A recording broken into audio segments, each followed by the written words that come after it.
आज की video lecture में हम जिगलर नाटा पॉलीमराइजेशन के बारे में पढ़ेंगे। जिगलर और नाटा दो इटली के, जिगलर जर्मनी से हैं और नाटा इटली से हैं। ये दोनों साइंटिस्ट ने एक कैटलिस्ट इन्वेंट किया जो जॉइंटली जिगलर नाटा कैटलिस्ट के नाम से जाना जाता है। इसने इस कैटलिस्ट के बाद में जो पॉलीमराइजेशन प्रोसेस था, एक तरह से उसमें रिवॉल्यूशन हो गया और इसके लिए 1963 में दोनों को जॉइंटली नोबेल प्राइज़ मिला था। जिगलर नाटा कैटलिस्ट क्या है एक्चुअली? एक तो ट्राई एल्किल एल्यूमिनियम, जो जनरली ट्राई एथिल एल्यूमिनियम लेते हैं हम, प्लस टाइटेनियम टेट्राक्लोराइड। ट्राइक्लोराइड भी हो सकता है, टाइटेनियम टेट्राक्लोराइड भी हो सकता है। इसको हम जिगलर नाटा कैटलिस्ट कहते हैं। Ziegler Natta catalyst. इस कैटलिस्ट के जो एडवांटेजेस हैं पॉलीमराइजेशन में, तीन मेन एडवांटेज हैं। फर्स्ट है, एक तो बहुत ही माइल्ड कंडीशंस में हम पॉलीमराइजेशन करा सकते हैं, माइल्ड कंडीशंस। सेकंड है आपका कि लीनियर पॉलीमर मॉलिक्यूल मिलेगा हमें इससे, लीनियर पॉलीमर मॉलिक्यूल। और थर्ड है कि हम जो पॉलीमराइजेशन कर रहे हैं उसमें स्टीरियो केमिकली भी उसको कंट्रोल कर सकते हैं, स्टीरियो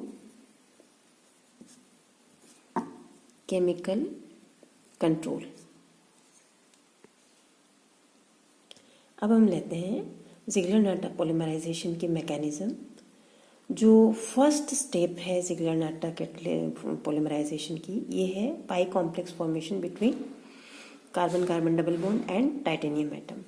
तो जैसे ये आपका जिगलर नाटा कैटलिस्ट है जो टाइटेनियम टेट्राक्लोराइड और ट्राई एल्किल एल्यूमिनियम से मिलकर बना है। इसके अंदर एक एम्प्टी साइट है। इस एम्प्टी साइट पर जो एल्कीन है,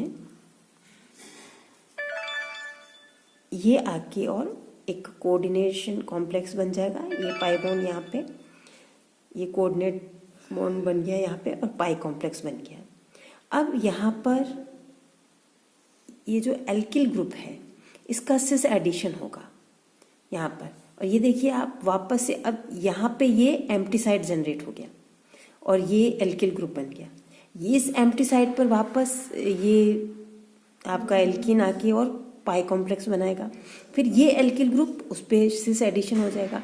इस तरह से पॉलीमराइजेशन प्रोसेस आगे से आगे चलता रहेगा। इस प्रोसेस को हम कोऑर्डिनेशन पॉलीमराइजेशन भी कहते हैं, क्योंकि इसके अंदर कोऑर्डिनेशन कॉम्प्लेक्स बन रहा है, कंपाउंड बन रहा है, और इसीलिए इसे अपन कोऑर्डिनेशन पॉलीमराइजेशन भी कहते हैं। नेक्स्ट लेते हैं हम स्टीरियो केमिस्ट्री ऑफ पॉलीमर्स। तीन डिफरेंट टाइप के पॉलीमर्स जो हैं वो विनाइल पॉलीमराइजेशन में पॉसिबल हैं। फर्स्ट है आइसोटैक्टिक पॉलीमर। इन तरह के पॉलीमर में जो मेथिल ग्रुप्स जितने भी हैं वो लीनियर चेन के एक ही साइड में होंगे। आप इस स्ट्रक्चर में क्लियर कट देख सकते हैं, सारे मेथिल ग्रुप्स जितने भी हैं वो एक ही साइड में हैं। तो ये है आइसोटैक्टिक पॉलीमर। किरल कार्बन जो है सारे के सारे, इनका या तो आर कॉन्फ़िगरेशन होगा या एस कॉन्फ़िगरेशन होगा, कुछ भी हो सकता है, लेकिन मेथिल ग्रुप सारे एक ही साइड होंगे। नेक्स्ट है सिंडियोटैक्टिक पॉलीमर्स।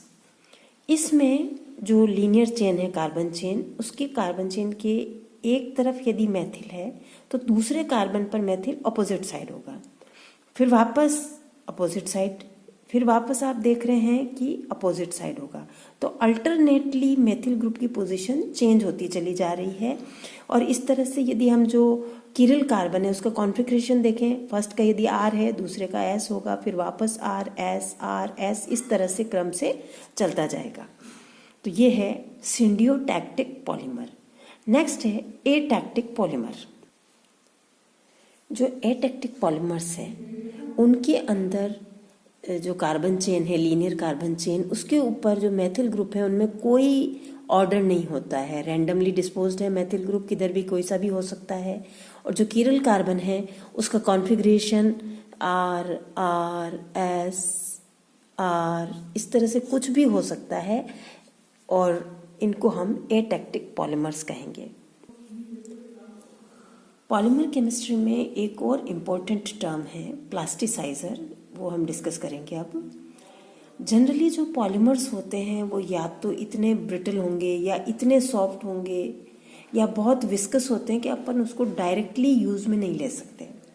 इसलिए इनके अंदर कुछ ऐसे सब्सटेंसेस ऐड किए जाते हैं जो इनकी क्वालिटी को इम्प्रूव कर दे और जैसा हमें प्रोडक्ट चाहिए उस प्रोडक्ट में हम उसे मोल्ड कर सकें। और इन्हीं सब्सटेंसेस को हम प्लास्टिसाइजर्स या सॉफ्टनर्स कहते हैं।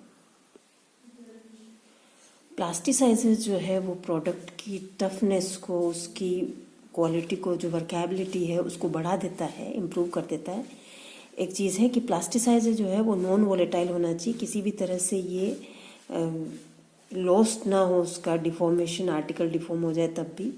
एक जैसे ट्राइक्रेसिल फॉस्फेट है,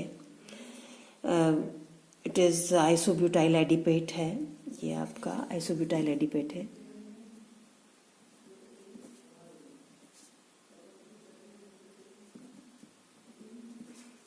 ये आपका डाई 2-इथाइल हेक्सिल थैलेट है। तो ये आपके प्लास्टिसाइजर्स के कुछ एग्जाम्पल्स हैं। नेक्स्ट वीडियो में हम कुछ पॉलीमर्स के बारे में, जो यूज़फुल पॉलीमर्स हैं उनके बारे में बात करेंगे। Thank you.